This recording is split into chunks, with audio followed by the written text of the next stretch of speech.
আসসালামু আলাইকুম। তো আজকে আমরা যে জিনিসটা দেখব সেটা হলো আমাদের সংকরায়ন। তো আমরা সংকরায়নের খুবই বেসিক জিনিস দেখব আজকে, যে সংকরায়ন আমাদের আসলে কেন হয়, মানে সংকরায়ন আমাদের কেন হইতে হবে। তো দেখো, আমি যদি বলি যে তোমার কাছে মনে করো পানি আছে, মানে ওয়াটার H2O, বা তোমার কাছে ধরো আমাদের মিথেন আছে CH4, বা তোমার কাছে অ্যামোনিয়া আছে। তো এইখানে দেখো, প্রত্যেকটা আমার এখানে অক্সিজেন আছে, এখানে কার্বন আছে, এখানে নাইট্রোজেন আছে। এরা হলো আমাদের সেন্ট্রাল অ্যাটম। আর আমরা জানি যে আমাদের হাইব্রিডাইজেশন হয় হলো আমাদের সেন্ট্রাল অ্যাটমে। আমাদের এখানে বাকি যে আছে আমাদের এখানে হাইড্রোজেন, আমরা জানি যে আমাদের হাইড্রোজেন আমাদের সংকরায়ন মানে সংকরিত হইতে পারে না। এটা আমরা জানি যে শুধুমাত্র এখানে অ্যাস অরবিটাল থাকে, যার কারণে আমাদের এটা হাইব্রিডাইজেশন আমাদের অংশ নিতে পারে না। তো যাই হোক, যেটা বলতেছিলাম যে এইখানে আমাদের যে কেন্দ্রীয় অ্যাটমটা আছে, এই কেন্দ্রীয় অ্যাটমে আমাদের সংকরায়ন হয়। বাট কেন হয়? আচ্ছা দেখো, তো আমরা একটা কথা জানি যে আমাদের বন্ড ফর্মেশনের জন্য, মনে করো যে তোমার এ এবং বি, এই দুইটার ভিতরে একটা তোমার বন্ড হবে, একটা বন্ড হবে। এই বন্ডটা হওয়ার জন্য আমাদের এনার্জির মিনিমাম হইতে হবে।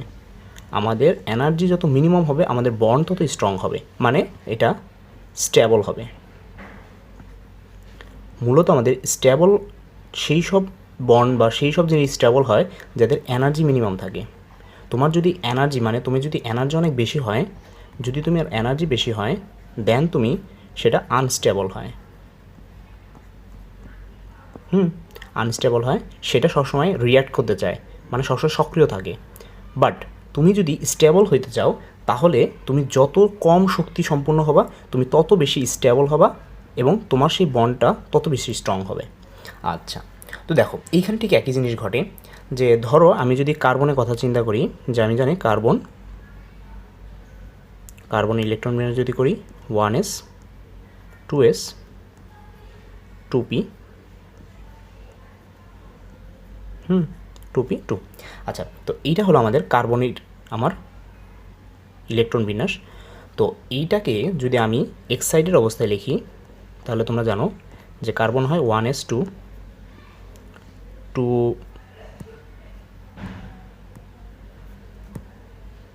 2s1 2px1 2py1 আর 2pz1। তো এখান থেকে তো আমাদের এইটা হয়। তো এখন যে আমার এই যে কার্বনটা এক্সাইটেড হলো, এই যে এখানে যে তোমার ইলেকট্রনগুলো গেল, তো আমরা জানি যে আমাদের কি হয়, এই যে এই কটা মিলে আমাদের sp3ও হইতে পারে, sp2ও হইতে পারে, আবার spও হইতে পারে। বাট এরা কেন হয়? এটা কোশ্চেন। দেখো, তো আমি যদি এটাকে একটু এনার্জি ডায়াগ্রাম লিখি, যে ধরো আমি এখানে এই ওয়াই অ্যাক্সিস বরাবর আমি এনার্জি দিলাম, আর যদি আমি এখানে লিখি, দেখো এই যে এইগুলো যে 2s 2px 2py 2pz, এরা সবাই হলো আমাদের অ্যাটমিক অরবিটাল। এটা যদি আমি বলি একটু, এটা হলো আমাদের অ্যাটমিক অরবিটাল। তো এরা হলো আমাদের অ্যাটমিক অরবিটাল। তো এখন আমি যদি এনার্জি ডায়াগ্রাম আঁকি, যে প্রথমে অ্যাটমিক অরবিটালের জন্য, যে দেখো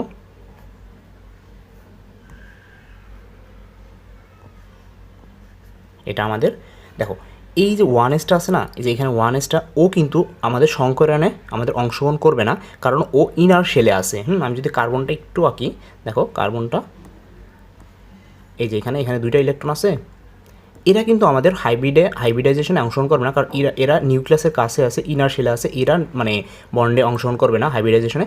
করবে হলো আমাদের লাস্ট শেল বা যোজ্যতা স্তরের আমার ইলেকট্রনগুলো। যোজ্যতা স্তরের ইলেকট্রন বলতে তোমার অরবিটালগুলো। তো যোজ্যতা স্তরের অ্যাটমিক অরবিটালগুলো পরস্পর মিশ্রিত হয়ে আমাদের কি করবে, হাইব্রিড অরবিটাল তৈরি করবে। তো কেন করবে এটা একটু দেখাই। দেখো, তো এইটা হলো আমাদের 2s, আমি যদি একটু লিখি এটা 2s, এবং আমরা জানি 2s থেকে শক্তি একটু বেশি 2pতে। তো আমি যদি এইখানে এটা লিখি যে আমার 2p এটা, তো এইটা হলো আমার 2p। এবং এই জিনিসগুলো এরা হলো আমাদের অ্যাটমিক অরবিটাল। এরা হলো আমাদের অ্যাটমিক অরবিটাল। তো আমি যদি কার্বনের কথা বলি, তার মানে এইখানে একটা ইলেকট্রন আছে এবং এখানে একটা ইলেকট্রন আছে, একই স্পিনযুক্ত। তো এটা আছে। দেন তুমি কি করছো, সেটাকে আমাদের এক্সাইটেড করছো। এক্সাইটেড করলে কি হবে? এক্সাইটেড করলে এইখানে থেকে একটা ইলেকট্রন আছে, বাট ও চলে যাবে আমাদের উপরে, যেটা হলো আমাদের এইখানে তখন একটা, দুইটা এবং তিনটা ইলেকট্রন চলে যাবে, মানে এস থেকে একটা ইলেকট্রন উপরে চলে যাবে। তো এইটা হলো আমাদের 2p। আর এটা যদি আমি এক্স দিয়ে বলি এক্স, এটা ওয়াই, এটা জেড। তো এটা গেল। এই জিনিসটা, এইটা হলো আমাদের এক্সাইটেড অবস্থা।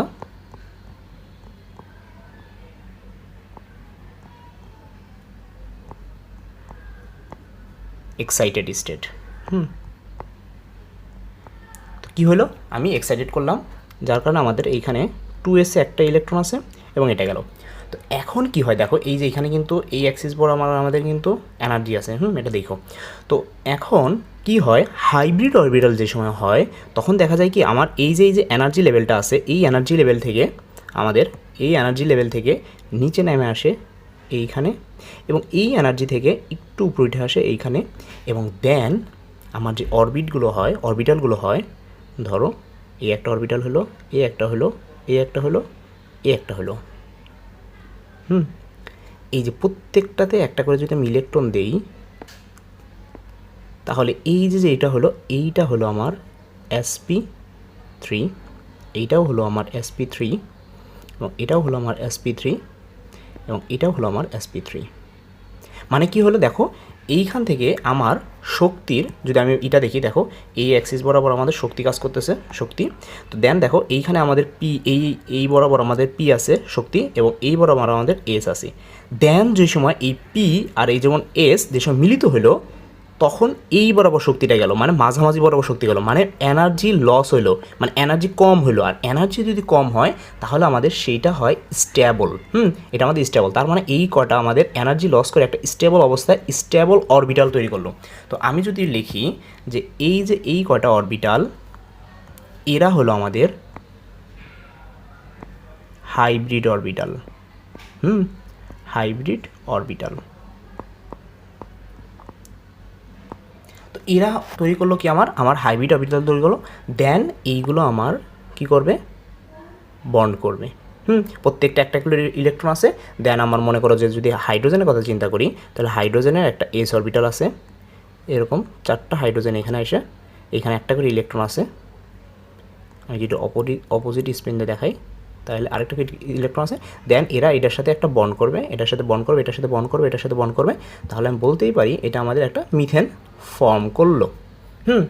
তো এখন যদি এরকম হয় কেসটা, যে তোমার ধরো এইখান থেকে আমি দেখাই, এই যে এইখান থেকে আমি আর পুরোটা লিখতেছি না, এইখান থেকে দেখো, এই যে এইখান থেকে যদি আমি কেসটা দেখাই, এইখান থেকে এই এক্সাইটেড অবস্থার পর থেকে যদি আমি কেসটা দেখাই, যে আমার যে সময় sp2 হবে কখন, দেখো তো এই বরাবর ছিল, আমি যদি একটু লিখি, এই বরাবর ছিল আমার 3টা p, এবং এখানে ছিল আমার s। দেন আমার কি হলো এখান থেকে, এখন আমার কি হবে,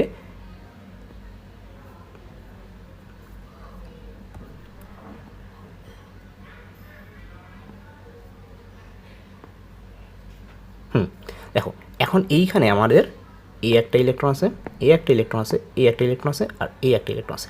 তো এই যে এইখানে যে ইলেকট্রনটা, সেইটা হলো আমাদের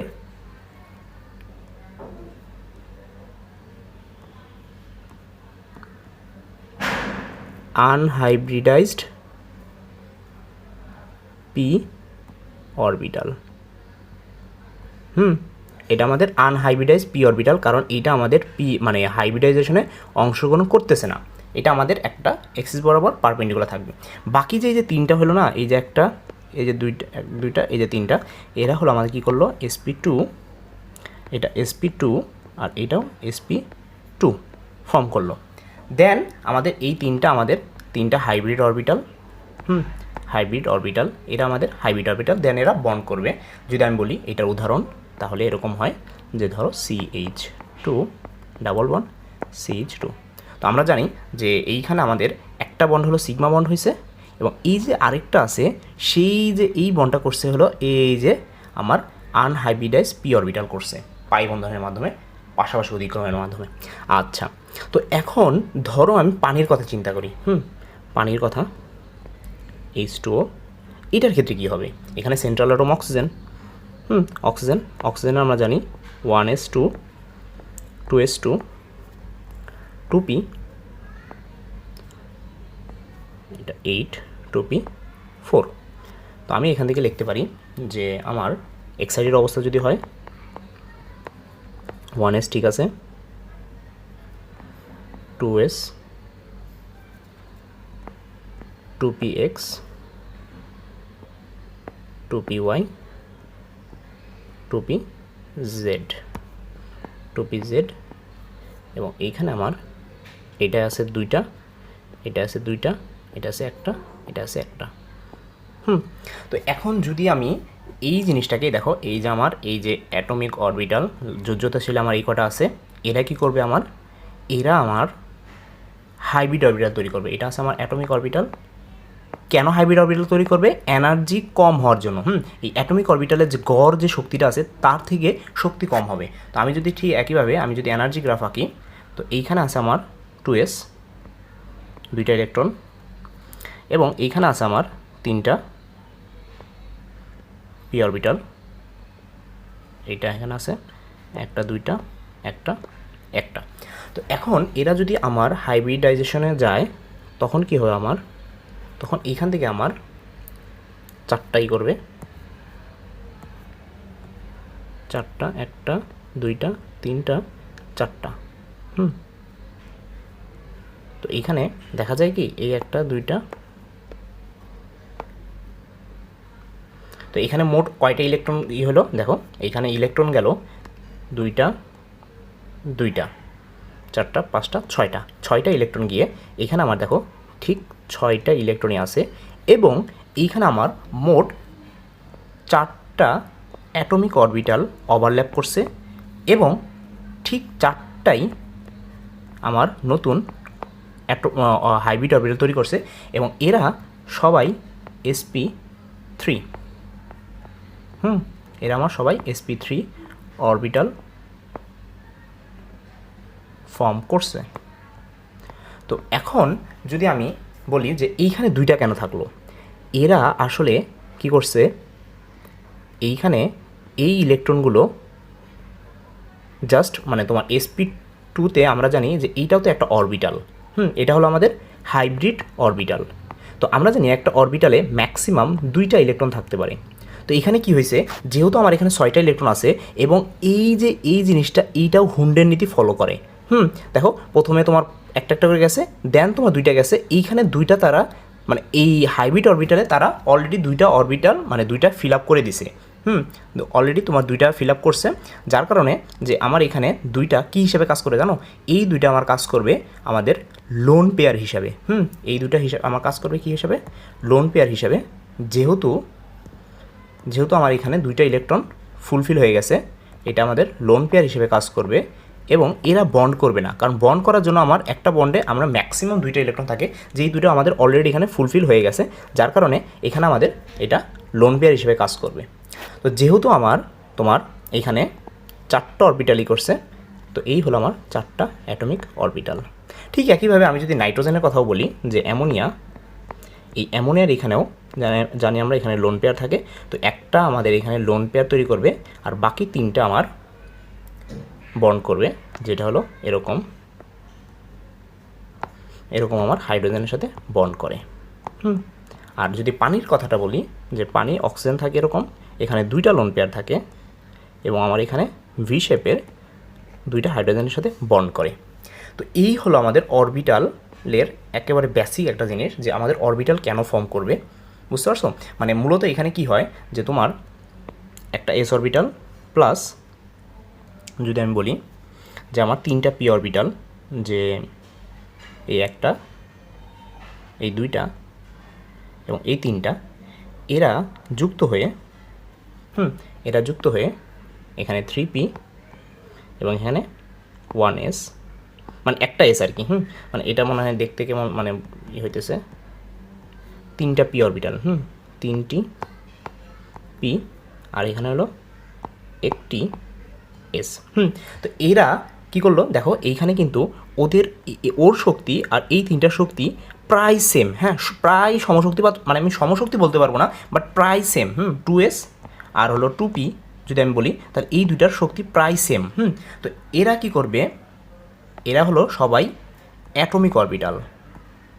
তো এরা পরস্পরের মধ্যে ওভারল্যাপ করে নিম্ন শক্তি সম্পন্ন, মানে এই দুইটার মাঝামাঝি শক্তি সম্পন্ন তোমার হাইব্রিড অরবিটাল তৈরি করবে, যেটা অনেকটা দেখতে এরকম। এবং এরা সবাই সম আকৃতির হবে, সম আকৃতির এবং সমসংখ্যক, এবং 3টা জিনিস সম শক্তি সম্পন্ন। এই 3টা জিনিস আমার থাকতেই হবে, যে আমার যে নতুন এইগুলো হলো আমার হাইব্রিড অরবিটাল। তো আমার এইখানে হাইব্রিড অরবিটাল যারা হবে তারা সম আকৃতির হইতে হবে, সমসংখ্যক হইতে হবে, মানে যেই কয়টা অ্যাটমিক অরবিটাল ওভারল্যাপ করবে ঠিক সেই কয়টা আমার তোমার হাইব্রিড অরবিটাল তৈরি হবে, এবং তারা সমশক্তি সম্পন্ন হবে, মানে শক্তি একটু কম থাকবে বাট সবার শক্তি সেম থাকবে, এবং এদেরকে আমরা বলবো হাইব্রিড অরবিটাল। তো একইভাবে আমি যদি এখানে ডিটাকে একটু কনসিডারে আনি, যে ধরো তোমার যদি ডি অরবিটাল নেয়, তো আমি যদি এনার্জি এদিকে দিই, তো এইখানে আছে আমার 3s, এখানে মনে করো আছে আমার 3p, আর এইখানে আছে আমার মনে করো 3d। তো ধরো তোমার এইখানে আছে আমার একটা ইলেকট্রন, এইখানে আছে আমার 3টা ইলেকট্রন, এবং এইখানে আছে আমার একটা ইলেকট্রন। তো দেন তোমার কি করবে, ওরা এখান থেকে শক্তি কমিয়ে